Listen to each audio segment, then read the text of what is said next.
NEET की परीक्षा एक मेडिकल एंट्रेंस एग्जाम है जिससे हम ऑलमोस्ट सारे मेडिकल कोर्सेज में एडमिशन ले सकते हैं। 3 सब्जेक्ट्स हैं, फिजिक्स केमिस्ट्री बायो। उन सब की अच्छे से प्रैक्टिस करनी होती है, 7 से 8 घंटे पढ़ना पड़ता है, फिर अलग से कोचिंग जाना पड़ता है, ये सब। पलवल की साक्षी ने नीट में लहराया परचम, हासिल की 8,503वीं रैंक। होडल की होनहार बेटी साक्षी ने नीट में किया शानदार प्रदर्शन। नीट 2025 पलवल की साक्षी ने मेहनत से रचा सफलता का इतिहास। 8,503वीं रैंक के साथ साक्षी बनी पलवल की शान, नीट में किया कमाल। दर्शकों नमस्कार, आप देख रहे हो एसएस न्यूज। आज एसएस न्यूज की टीम पहुंची है होडल के अंदर, और होडल के अंदर साक्षी बेटी ने नीट की परीक्षा में जिस प्रकार बेहतर प्रदर्शन किया, तो जानेंगे किस प्रकार का उसका रिजल्ट रहा। तो आज पहुंची है एसएस न्यूज की टीम। अभी जिस प्रकार से हाल ही में नीट परीक्षा परिणाम घोषित हुआ, तो जानने पहुंचे कि नीट परीक्षा परिणाम किस प्रकार का रहा। साक्षी, सबसे पहले तो बहुत बहुत स्वागत है हमारे खास कार्यक्रम में। धन्यवाद।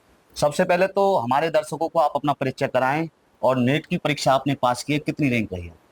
नमस्ते, मेरा नाम साक्षी है, मैं होडल की रहने वाली हूँ और मैंने इस साल नीट की परीक्षा दी है जिसमें मेरी रैंक 8,503 है। जी, देखिए 8,503 रैंक आपने बताई। यदि बात करें नीट की परीक्षा होती क्या है, इस परीक्षा से किन किन कोर्स में दाखिला ले सकते हैं साक्षी? नीट की परीक्षा एक मेडिकल एंट्रेंस एग्जाम है जिससे हम ऑलमोस्ट सारे मेडिकल कोर्सेज में एडमिशन ले सकते हैं, BDS, BAMS, BHMS और MBBS।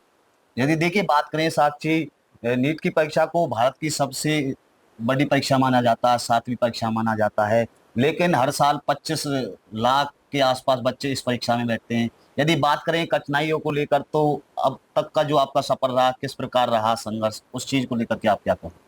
सबसे पहले तो कोचिंग, यही सोचने में कि कौन सी अच्छी कोचिंग हो सकती है जहाँ से हमें ये सफ़र शुरू करना होता है। और फिर उसके बाद 3 सब्जेक्ट्स हैं, फिजिक्स केमिस्ट्री बायो। उन सब की अच्छे से प्रैक्टिस करनी होती है, अपने सब कुछ डाउट्स क्लियर करने होते हैं, इतने सारे प्रैक्टिस टेस्ट देने होते हैं, बहुत सारी चीज़ें एक साथ लेकर चलनी पड़ती हैं। समय देना पड़ता है पढ़ाई को, 7 से 8 घंटे पढ़ना पड़ता है, फिर अलग से कोचिंग जाना पड़ता है, ये सब। यदि बात करें अब तक के परीक्षा को लेकर के, यदि अभी तक आपके सफर को लेकर के बात करें, किस तरीके का सफर रहा? 10वीं 12वीं आपने कौन से स्कूल से हासिल? मैंने 10वीं और 12वीं KCM वर्ल्ड स्कूल पलवल से की है और 12th में मेरे 90% थे। जी, और उसके बाद मैंने कोटा गई थी मैं एलन से कोचिंग लेने के लिए। उसके बाद मैंने 2 साल वहाँ पे नीट की कोचिंग ली थी। देखिए आपने बताया कि 8603 आपकी रैंक थी, हम्म 8,503। हम्म यदि रैंक को लेकर के बात करें, किस प्रकार से कॉलेज हम चयनित करते हैं, उस चीज को लेकर के?